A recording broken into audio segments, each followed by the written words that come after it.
Hello বন্ধুরা, আমি যে কমলার বীজগুলো পুঁতেছিলাম এবং সেগুলোকে প্যাকেটে করেছিলাম, এর আগে আপনাদেরকে ভিডিও করেছিলাম যখন প্যাকেট করেছিলাম। তো এখন গাছগুলো প্রায় অনেকটা বড় হয়ে গেছে, কতগুলো 1 ফিট হয়ে গেছে, কতগুলো 6 ইঞ্চি 7 ইঞ্চি।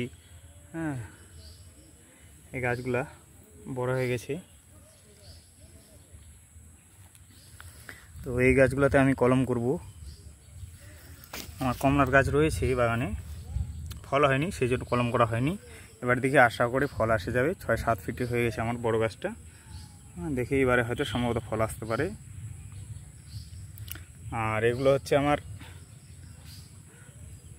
বাড়িতে যে কমলা খেয়েছিলাম সেই কমলার বীজগুলো রেখে এগুলো আমি মাটিতে দিয়ে গুঁড়িত করে বড় করে তারপরে এগুলো আমি পকেটে করেছিলাম। আর এগুলো এখন একটু বড় হয়ে গেছে। তো এরপরে কত বড় হচ্ছে কি হচ্ছে এই গাছগুলোর আপডেট আমি দেবো।